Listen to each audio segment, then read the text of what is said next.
मैं डॉक्टर प्रदीप कुमार गौतम आप सभी के बीच में आज सिद्ध साहित्यकार का समग्र अध्ययन लेकर उपस्थित हुआ हूँ। हम लोग अभी तक हिंदी साहित्य के इतिहास में हिंदी साहित्य लेखन की परंपरा का अध्ययन कर चुके हैं। साथ ही आदिकाल का नामकरण, आदिकाल, काल विभाजन, इन सभी का अध्ययन करने के पश्चात हम लोग आदिकाल के अंतर्गत आज सिद्ध साहित्यकारों का समग्र अध्ययन करेंगे।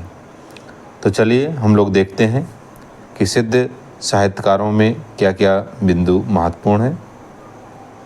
तो देखिए, हम लोगों को इसके अंतर्गत जो अध्ययन करना है वो है सरहपा, जिनका समय है 7वीं-8वीं शताब्दी, सबरपा 8वीं शताब्दी, लुइपा 8वीं शताब्दी, कन्हापा 9वीं शताब्दी, गोरक्षपा 10वीं शताब्दी, कालपा 11वीं शताब्दी, कुंडलीपा 11वीं शताब्दी मानी जाती है। इसके साथ और भी अन्य जो रचनाकार हैं सिद्ध साहित्य के, उनका भी हम लोग क्या करेंगे, अवलोकन करेंगे और देखेंगे कि उन्होंने अपने समय पर कौन सी महत्वपूर्ण रचनाओं को लिखा हुआ है। तो अगले उसमें हम लोग चलें तो हम लोग पहले समझें सरहपा को। तो सरहपा के जन्म को लेकर क्या है, विवाद की स्थितियां बनी हुई हैं। अगर हम लोग देखें तो राहुल सांकृत्यायन जी ने 769 ईस्वी जो है सरहपा का जो है जन्म माना हुआ है, समय माना है और जो सर्वमान्य है। इसके साथ विक्रम संवत 717 से 826 के मध्य में डॉक्टर राम कुमार वर्मा जी ने माना है। इसके साथ ही अगर हम लोग देखें तो रामचंद्र शुक्ल, डॉक्टर विनय तोष भट्टाचार्य और गुलाब राय जी ने विक्रम संवत 690 के आसपास जो है सरहपा का समय माना है। अगर हम लोग आगे इसमें देखने का प्रयास करें तो एक तिब्बती जनश्रुति के अनुसार उनका जन्म उड़ीसा में था और एक जनश्रुति के अनुसार उनका जन्म स्थान रसा भागलपुर जिले में पंचगछिया ग्राम में बताया जाता है। अगर हम लोग देखते हैं तो राहुल सांकृत्यायन ने इनका जन्म स्थान नालंदा और प्राच्य देश की रागी नगरी भागलपुर या पुंड्रवर्धना प्रदेश में होने का अनुमान लगाया है। तो इस तरीके से राहुल सांकृत्यायन जी का मत अलग है इसमें और तिब्बती जनश्रुति के अनुसार अलग मत है। तो ये अलग अलग मत हमें जो है देखने को मिलते हैं। आगे हम लोग देखें तो सरहपा मूलतः पाल वंश शासक धर्मपाल के क्या थे, समकालीन थे। वे ब्राह्मणवादी वैदिक विचारधारा के क्या थे, विरोधी थे। मतलब क्या है, वो जो एक कहेंगे ऐसी सत्ता जिसमें ऊंच नीच भेदभाव ये सभी तत्व विद्यमान थे, तो उसका वो क्या करते थे, विरोध करते थे। आगे हम लोग देखें तो सरहपा की कुल 32 रचनाएं मानी गई हैं। कितनी? 32 रचनाएं मानी गई हैं।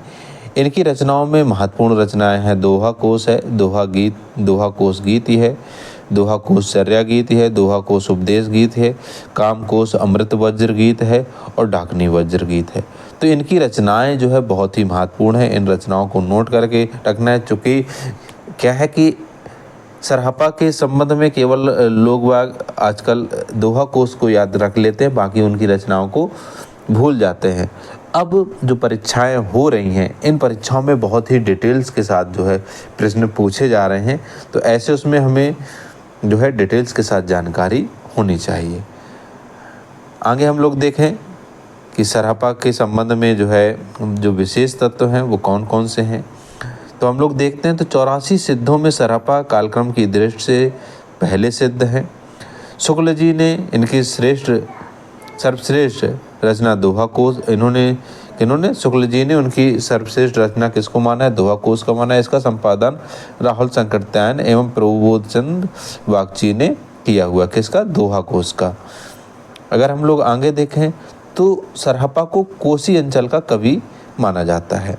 विषय वस्तु और कला पक्ष के आधार पर यदि हम लोग देखते हैं तो हम लोग कालक्रम और कला पक्ष के आधार पर देखें तो सरहपा को सिद्ध साहित्य का प्रतिनिधि कवि भी क्या है माना जाता है। सरहपा को बौद्ध धर्म की वज्रयान और सहजयान शाखा का प्रवर्तक और आदि सिद्ध कवि माना जाता है। देखिए, वज्रयान और सहजयान शाखा का प्रवर्तक, कई बार यहाँ से प्रश्न उठाया गया है, तो हम लोगों को ये बिंदु ध्यान में रखकर चलना है। आगे हम लोग देखें तो राहुल शंकरत्यायन ने इन्हें हिंदी का प्रथम कवि माना है। ये सर्वमान्य है। अगर ये प्रश्न कभी भी पूछा जाए कि हिंदी का प्रथम कवि कौन है, तो आप लोग कैसे सरहपा को लगाएंगे। अगर हम लोग आगे देखें, सरहपा को कई नामों से जाना जाता है। इनके नामों में सरोवज्र, राहुल भद्र, सरोज वज्र, सरोरु वज्र, पदम वज्र भी मिलता है। ऐसा माना जाता है कि सिद्ध बनने से पहले उनका नाम राहुल भद्र था। एक बार उन्होंने सर बनाने वाली युवती की मुद्रा बनाई थी, उसके बाद उनका नाम सरहपा। ये मतलब अलग अलग मान्यताओं के अनुसार इस तरीके से उनका नाम क्या हो गया था, सरहपा हो गया था। राहुल शंकरत्यायन के अनुसार सरहपा हरिभद्र नाम के बौद्ध दार्शनिक के शिष्य थे। देखिए, ये बिंदु जो है वर्तमान परीक्षा की दृष्टि से बहुत महत्वपूर्ण है। कौन सा? सरहपा हरिभद्र नाम के बौद्ध दार्शनिक के शिष्य थे। ये पूछा जा सकता है कि जो सरहपा है उनके गुरु कौन थे, तो हम लोगों को ध्यान रखना है हरिभद्र नाम के बौद्ध थे, वो जो है सरहपा के गुरु थे। बौद्धों की परंपरा में होने के कारण इन्हें राहुल भद्र और वज्रयानी होने के कारण इन्हें सरोज वज्र भी कहा जाता है। ठीक है, आगे हम लोग देखें सरहपा के संबंध में आलोचकों के क्या क्या मत हैं। तो देखिए, डॉक्टर बच्चन सिंह जी ने इन्हें क्या कहा है, आक्रोश की भाषा का पहला प्रयोग सरहपा में दिखाई देता है। इन्होंने जो हिंदी साहित्य का दूसरा इतिहास है उसमें जो है इसका वर्णन किया हुआ है। फिर हम लोग देखें तो सरहपा दोहा चौपाई के प्रथम प्रयोक्ता और हिंदी के प्रथम कवि हैं, राहुल शंकरत्यायन ने कहा है। सिद्धों में सरहपा सबसे पुराने सिद्ध हैं। इनका समय विक्रम संवत 690 से है। ये जो है किसने कहा है, रामचंद्र शुक्ल जी का कथन है, तो हमें ये बिंदु ध्यान रखना। आगे हम लोग देखें तो अगले रचनाकार के तौर पर हम लोग देखेंगे सबरपा को। सबरपा का जो समय है वह 780 ईस्वी माना जाता है। ये किसके? सरहपा के शिष्य थे। इनका जन्म क्षत्रिय वंश में हुआ था, किंतु सबरों जाति में जीवन व्यतीत करने के कारण इनका जो नाम है वो सबरपा नाम से ये प्रसिद्ध हो गए। सबरपा राजा धर्मपाल के समकालीन थे तथा विक्रम विश्वविद्यालय के प्रधानाचार्य थे। ये बिंदु हमें ध्यान रखना है। प्रश्न पूछा जा सकता है कि सबरपा किस विश्वविद्यालय के प्रधानाचार्य थे, तो किसके थे? विक्रमशिला विश्वविद्यालय के। ये जो है बाह्य आडंबरों का विरोध करते हुए सहज जीवन पर बल इन्होंने दिया है। सहज जीवन को ही महासुख की प्राप्ति का एकमात्र साधन बताया है। इन्होंने माया मोह का विरोध किया है। आगे हम लोग देखें तो सरहपा के शिष्य एवं लुइपा के गुरु राजा धर्मपाल के समकालीन और विक्रमशिला विश्वविद्यालय के आचार्य, ये जो है एक साथ पूरे जो उनके महत्वपूर्ण तथ्य हैं वो समाहित कर दिए गए। इनकी जो महत्वपूर्ण रचना है वो चर्यापद इनकी प्रसिद्ध रचना है।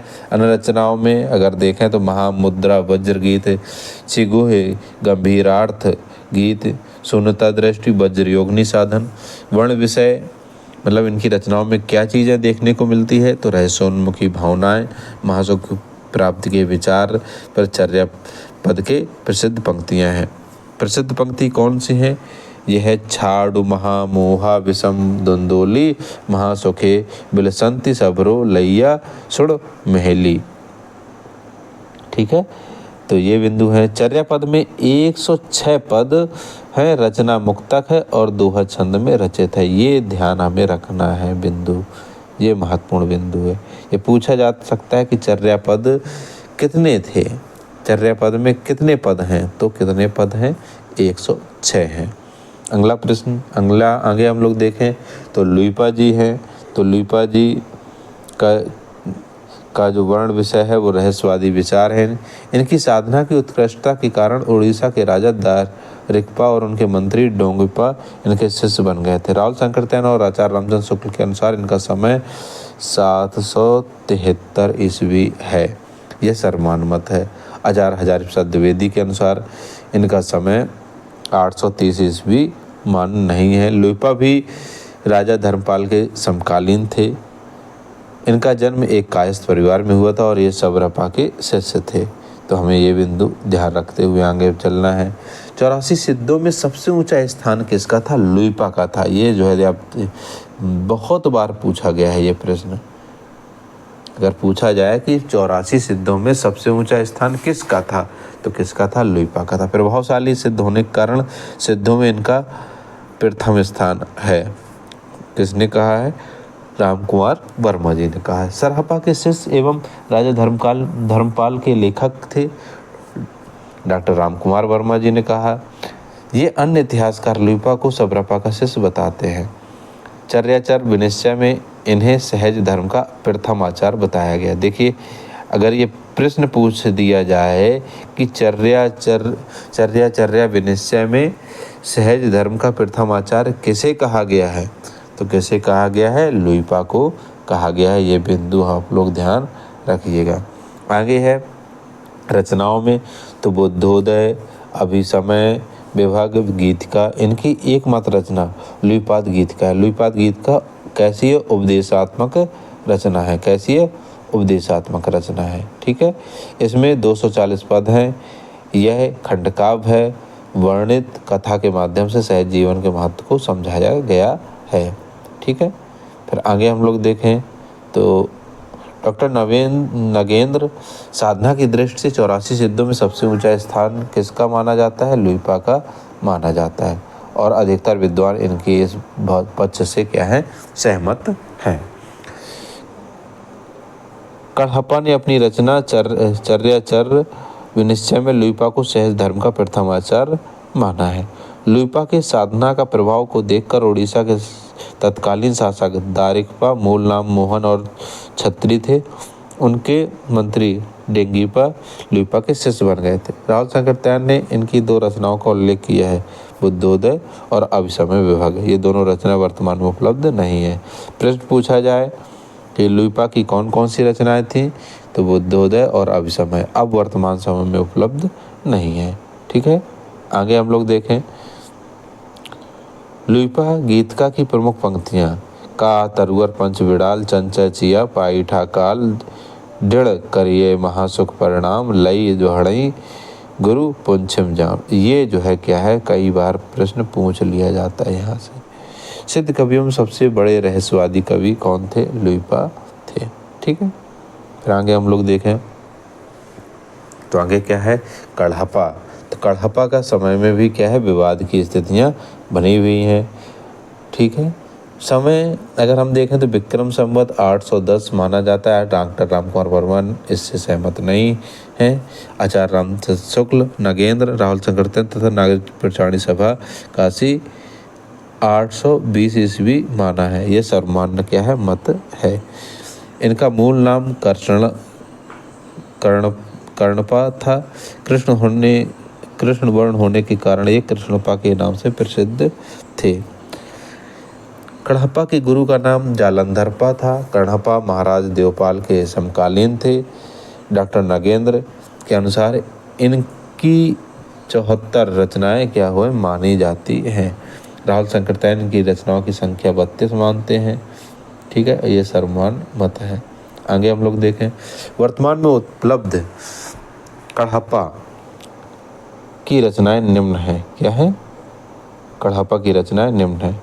कौन कौन सी हैं? चर्या विनिश्चय, कण्हपाद गीत का चर्या विनिश्चय, ये दोहा छंद में क्या रचित है। इसमें 355 छंद है। यह वंश का परिवर्तित रूप है। यह उपदेशात्मक और शांत प्रधान रचना है। काव्य कला की दृष्टि कढ़प्पा सिद्धों में सबसे श्रेष्ठ बड़े कवि थे। राहुल संकृत्यायन ने के शब्दों में कढ़प्पा पांडित और कवित्व में बेजोड़ थे। कढ़प्पा के पांडित और विद्या से प्रभावित होकर अधिकांश सिद्ध इनके शिष्य बन गए थे। ठीक है। तो ये हो गया। आगे अगले रचनाकार के तौर पर हम लोग देखेंगे डोम्बिपा को। तो अधिकतर विद्वान इनका समय कितना 840 ईस्वी माना है। जो सर्वमान्य है, इनका जन्म मगध के क्षत्रिय वंश में हुआ था। गुरु इन्होंने 2 गुरु बनाए। इनके पहले गुरु का नाम बीड़ापा था और दूसरे का नाम था बुरूपा। इनकी कुल 21 रचनाएं मानी जाती हैं। यह भी सर्वमान्य मत है। इनकी रचनाओं में हम लोग देखें तो डोम्बी गीत का अक्षर द्विकोपदेश योगचर्या इनकी महत्वपूर्ण रचना में अक्षर द्विकोपदेश है। तो ये जो है किसकी डोम्बिपा की रचनाएं हैं और डोम्बिपा की महत्वपूर्ण तथ्य हैं। तो आप लोग इसको नोट करते हुए आगे चलें। फिर है भुसुकुपा। भुसुकुपा का समय 800 ईस्वी माना जाता है। क्षत्रिय भिक्षु थे, नालंदा निवासी। भुसुकुपा नालंदा नरेश देवपाल 866 से 906 के समकालीन थे। राजा देवपाल द्वारा इनकी विचित्र वेशभूषा को देखते हुए भुनसुकु कहा गया है। तब से ये भुसुकुपा कहलाए।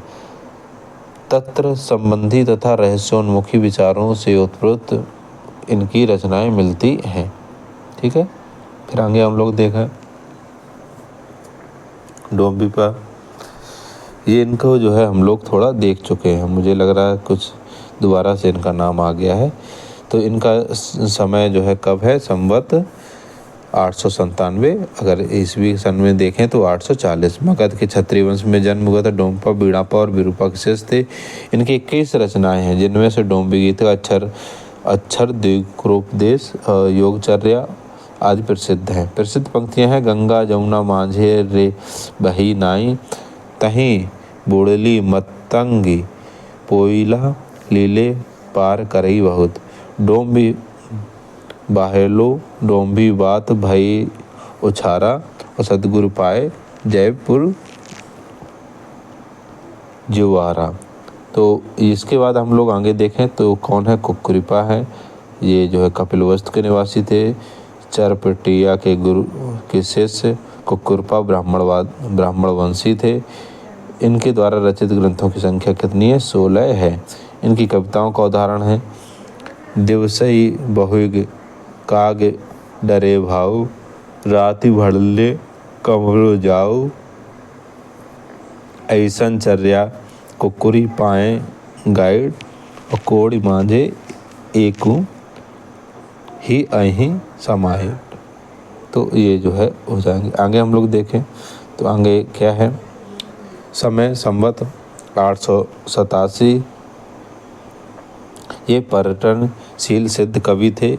जिन्होंने नालंदा, श्री पर्वत, देवीकोट, ओडिशा इत्यादि स्थानों की यात्राएं की। इनका मुख्य स्थान नालंदा था। कर्णप्पा और डोम्बिपा इनके क्या थे, शिष्य हुए हैं। आगे हम लोग देखें तो दारिकपा।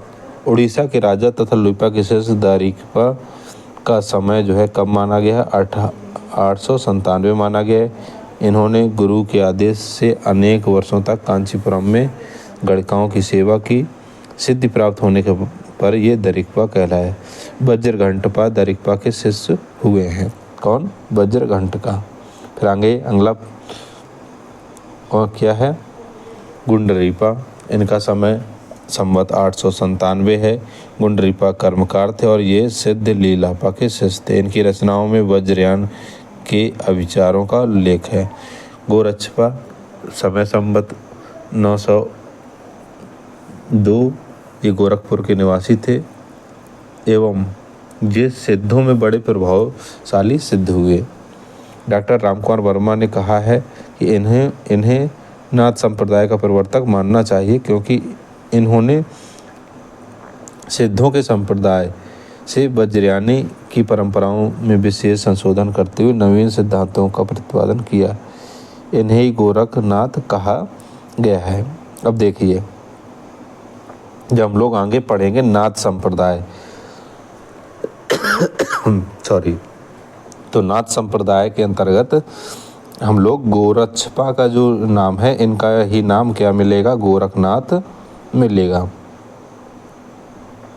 ठीक है, तो ये हम लोगों को ध्यान रखना है। आगे हम लोग देखें शांतिपा। इनका समय है संवत 1007 से। ये विरूपा के समान पर्यटनशील सिद्ध थे। इन्होंने उदंतपुरी, विक्रमशिला, सोमपुरी, मालवा, सिंघल में ज्ञानार्जन एवं धर्म प्रचार किया। पांडित्य के कारण इन्हें कलिकाल सर्वज्ञ भी कहा गया है। ये बहुत बड़े विद्वान एवं दीर्घजीवी हुए। उनकी कविता का उदाहरण तुला धोड़ी धोड़ी असुरे दासु धोड़ी धोड़ी डड़वर शेषु तऊ से हेरुण ड़ा पवियई शांति भड़ई की ड़ा स भावित भवियई। तो ये जो है किसकी, शांतिपा की रचना है। फिर आगे हम लोग देखें तो आगे कौन है, आगे है तिलोपा। इनका समय है 1007। ये भृगुनगर बिहार के निवासी एवं सहज मार्ग के पंडित थे। अन्य सिद्ध कवियों में अगर हम लोग देखें तो कुक्करीपा, विक्रम संवत 897, कुल 16 रचना, इनकी रचनाएं नहीं उपलब्ध। विरूपा विक्रम संवत 897, इनके योग दर्शन प्रसिद्ध है। दैरिकपा विक्रम संवत 890, दैरिकपा रसानुभूति वर्णन। ये जो है इनकी रचनाएं हमें क्या करती है, देखने को मिलती हैं। तो इस तरीके से हम लोगों ने आज जो है जो महत्वपूर्ण कहेंगे कि जो महत्वपूर्ण हमारे सामने रचनाकार थे किसके, अगर हम लोग देखें तो सिद्ध साहित्य के, सिद्ध साहित्यकारों का हम लोगों ने क्या किया है, सिद्ध साहित्यकार। तो इन रचनाकारों की रचनाओं का हम लोगों ने क्या किया है, अध्ययन किया हुआ है। और सिद्ध से ही फिर भक्ति आंदोलन में अगर हम लोग देखें तो कबीर, रैदास, दादू दयाल, सहजोबाई, ऐसे महत्वपूर्ण रचनाकारों का क्या होता है, उदय होता है। तो इस तरीके से हम लोगों ने आज किया हिंदी साहित्य के इतिहास के अंतर्गत सिद्ध साहित्यकारों का अध्ययन। आपको वीडियो कैसा लगा आप लोग कमेंट्स बॉक्स में ज़रूर बताएं। साथ ही बेल आइकन को प्रेस कर दें जिससे कि हर वीडियो का नोटिफिकेशन आप तक पहुंचता रहे। आप लोग वीडियो के अंत तक जुड़े रहे। आपने पूरा वीडियो देखा, इसके लिए आप सभी का बहुत बहुत धन्यवाद।